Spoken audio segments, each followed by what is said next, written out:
വൈക്കം മുഹമ്മദ് ബഷീറിന്റെ ഏറെ പ്രശസ്തമായ മതിലുകൾ എന്ന നോവലിനെ ആസ്പദമാക്കി നാരായണിയുടെ കാഴ്ചപ്പാടിലുള്ള ജയിൽ ജീവിതം പ്രമേയമാക്കിയുള്ള മതിലുകൾ എന്ന ഹ്രസ്വ ദൃശ്യാവിഷ്കാരം ഏതാനും നിമിഷങ്ങൾക്കകം ഈ വേദിയിൽ ആരംഭിക്കുന്നതാണ്.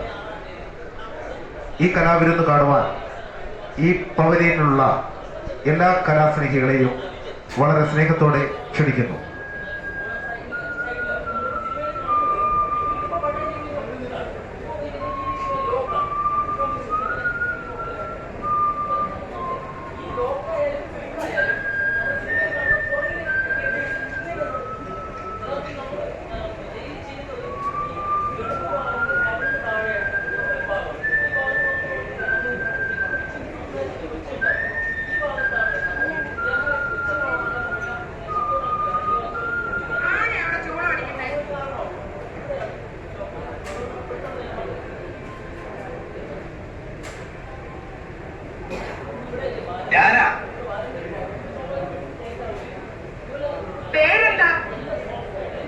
ബഷീർ എളിയ തോതിൽ ഒരു എഴുത്തുകാരനാണ്. 2.5 കൊല്ലം തടവ്. ഇപ്പൊ ഞാനിവിടെ തനിച്ച, കൂട്ടുകാരെല്ലാം പോയി. പേര് പറഞ്ഞില്ലല്ലോ. നാരായണി. സുന്ദരമായ പേര്.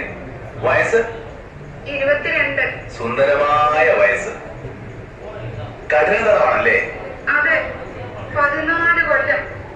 അപ്പോ കൊലക്കുറ്റമാണല്ലേ?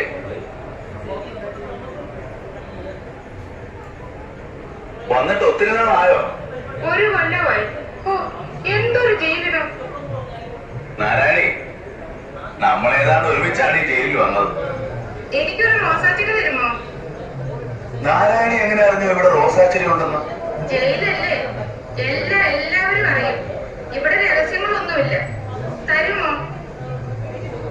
എന്താ മിണ്ടാതെ?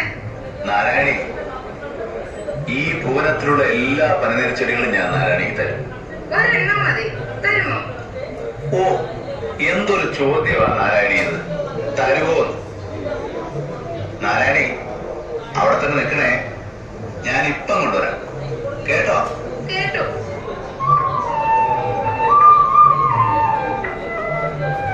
നാരായണി, നാരായണി. എന്തോ? ഞാൻ വിളിച്ചപ്പോ എവിടെയായിരുന്നു? ഇവിടെ തന്നെ ഉണ്ടായിരുന്നു. എന്നിട്ട് ഞാൻ മിണ്ടാതെ ഒളിച്ചു നിൽക്കുകയായിരുന്നു. കള്ളി. റോസാച്ചെടി കൊണ്ടുവന്നു. ബഷീര്, ബഷീര്, ബഷീര്.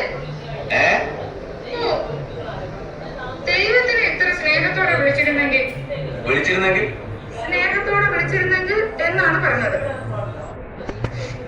സ്നേഹത്തോടെ വിളിച്ചിരുന്നെങ്കിൽ ദൈവം എന്റെ മുമ്പിൽ പ്രത്യക്ഷപ്പെടുമായിരുന്നു. ദൈവം ആരുടെ മുമ്പിലും പ്രത്യക്ഷപ്പെടുകയില്ല. ദൈവം നമ്മുടെ അടുത്തുണ്ട്.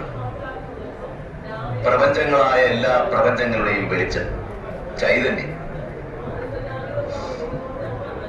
നാരായണി, പ്രത്യക്ഷപ്പെടാനുള്ളത് ഞാനല്ലേ? വിളിച്ചിട്ട് എന്താ പിന്നെ ഇത്രയും നേരം വിളിയാക്കാഞ്ഞത്? ഞാൻ ചുംബിക്കുകയായിരുന്നു. മതിലില്ലോ? അല്ല, പിന്നെ ഓരോ പൂവിലും, ഓരോ മൊട്ടിലും, ഓരോ ഇലയിലും. ദൈവമേ, എനിക്ക് കരച്ചിൽ വരുന്നു. നാരായണി, എന്തോ? ചുവട്ടിലെ കെട്ടഴിക്കരുത്. ഒരു കുഴി കുഴിച്ച് അതിൽ ഈശ്വരനാമത്തിൽ വെക്കുക. എന്നിട്ട് മണ്ണിട്ട് വെള്ളം ഒഴിക്കണം. കേട്ടോ? കേട്ടു. എന്നാ ദാ വരുന്നു. കിട്ടിയോ? ദൈവമേ, കിട്ടി. കമ്പുകളിലെ കെട്ടഴിക്കണം. അടിക്കാം. ഞാൻ പൂക്കളെല്ലാം നുള്ളിയെടുത്ത് വെക്കാൻ പോവുകയാണ്. എവിടെ? മുടിക്കെട്ടില്ല? അല്ല, പിന്നെ ഹൃദയത്തിനുള്ളിൽ, ബ്ലൗസിനുള്ളിൽ. അതിലെന്ത് ചുംബനങ്ങളുണ്ട്? ഞാനിത് നട്ട് വെള്ളം ഒഴിച്ചിട്ട് വരാം. എപ്പോഴും മതിലിന്റെ മുകളിൽ നോക്കണം. ഞാൻ വരുമ്പോ ഒരു ഉണങ്ങിയ കമ്പ് മതിലിന്റെ മുകളിലേക്ക് ഇടും. വരുമോ? വരും. എന്റെ ദൈവമേ, എന്താ നാരായണി? എനിക്ക് കരയാൻ തോന്നുന്നു. കാരണം എന്ത്? അറിഞ്ഞൂടാ. നാരായണ പോയി നട്ടിട്ട് വരും. ഞാൻ ഉണക്കം വിടും. ഞാനത് നോക്കിയിരിക്കും. കണ്ടാ വരുമോ? വരും.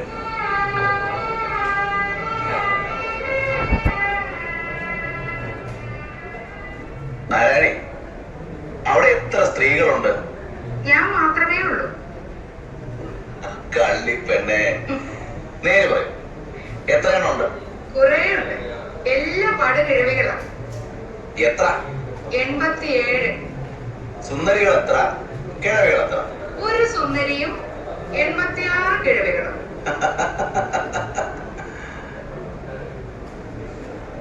ഞാനേ, കേൾക്കുന്നുണ്ടോ? കേൾക്കുന്നുണ്ട്. നാളെ ബജറ വറുത്തത് ഒരു സഞ്ചിയിലാക്കി ഇട്ടു തരാം. ചക്കര ചേർത്ത് തിന്നണം. തിന്നുമോ? തിന്നാ. ഇല്ല, പഠിച്ചെറിഞ്ഞോളെ. ഞാനോ? ഒരു തരി പോലും കളയുകയില്ല. മുഖം അങ്ങനെ.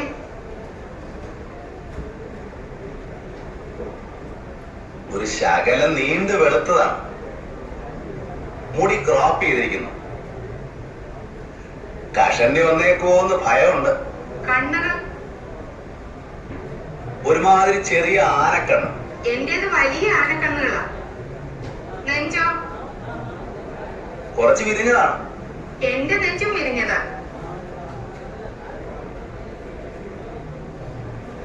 എന്റെ അരക്കെട്ട് ഒതുങ്ങിയതാ. എന്റെ അരക്കെട്ട് എങ്ങനെയുണ്ടെന്നോ പറയാൻ മനസ്സില്ല.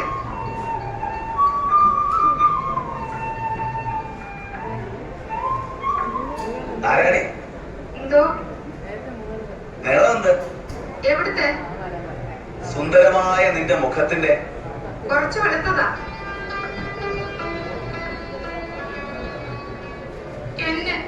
എന്നെ മാത്രം സ്നേഹിക്കുമോ? എന്താ നാരായണി ഇത്ര സംശയം? ഇവിടെ എന്നേക്കാൾ സുന്ദരിമാരുണ്ട്. ഞാൻ വലിയ സുന്ദരിയൊന്നും അല്ല. ഞാനും സുന്ദരനൊന്നും അല്ല. എനിക്കൊന്ന് കാണണം. എനിക്കും ഒന്ന് കാണണം. എന്റെ ദൈവമേ, ഞാൻ ഇന്ന് രാത്രി കിടന്ന് കരയും.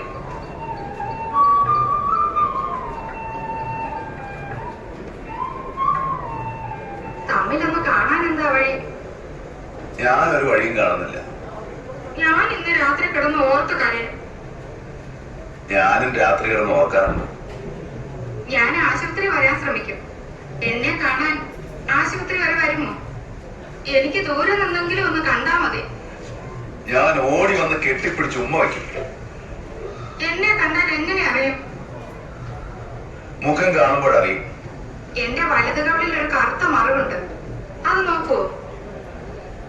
എനിക്ക് ആ കറുത്ത മറയിൽ തെരുതല ചുംബിക്കണം. വരാതിരിക്കരുത്. എന്റെ കൂടെ വേറെ സ്ത്രീകൾ കാണും. ഞാൻ തനിച്ചായിരിക്കും. എന്റെ തലയിൽ തൊപ്പി കാണുകയില്ല. കയ്യിലൊരു ചുവന്ന റോസാപ്പൂ കാണും. എന്നെ ഓർക്കുമോ? ഓർക്കും. എങ്ങനെ? എന്റെ ദൈവമേ, അങ്ങ് എന്നെ എങ്ങനെ ഓർക്കും? അങ്ങ് എന്നെ കണ്ടിട്ടില്ല, തൊട്ടിട്ടില്ല. എങ്ങനെ ഓർക്കും? നാരായണിയുടെ അടയാളം ഈ ഭൂഗോളത്തിൽ എങ്ങുണ്ട്. ഭൂഗോളത്തിലെങ്ങുമോ? അങ്ങ് മുഖസ്തുതി പറയുന്ന എന്തിന്? നാരായണി, മുഖസ്തുതിയല്ല, പരമസത്യം. മതിലുകൾ, മതിലുകൾ നോക്കൂ. ഈ മതിലുകൾ ലോകം മുഴുവൻ ചുറ്റിപ്പോകും. ഞാനൊന്ന് പൊട്ടി കരയട്ടെ? ഇപ്പൊ വേണ്ട. ഓർത്ത് രാത്രി കരഞ്ഞോളൂ. ആശുപത്രിയിൽ എന്ന് കാണുമെന്ന് ഞാൻ നാളെ പറയാം.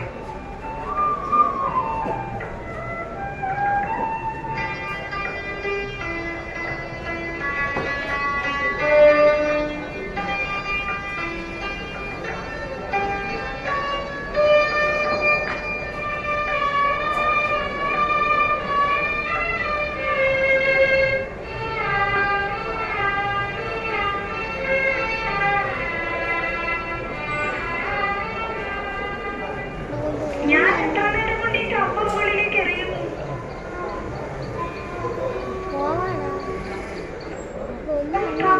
കമ്പറിഞ്ഞ് എന്റെ കൈയുടെ കൂടെ പറഞ്ഞു പോയി.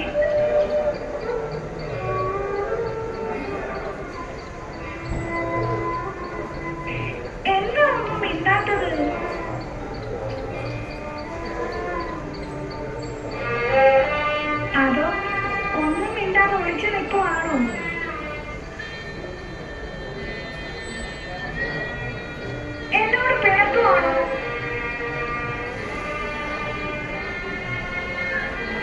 ഞാൻ കണ്ടായിരുന്നു. ആശുപത്രി വരാന്തയില് തോട് ചാരി എന്നെ തന്നെ നോക്കി നിൽക്കുന്നത്.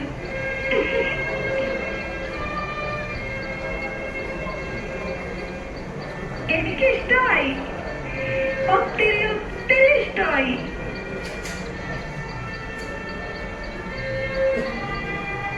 എന്നെ കാണാനുള്ള പൂതിയില് റോസാപ്പൂവൊന്നും പറിക്കാതില്ല വന്നു.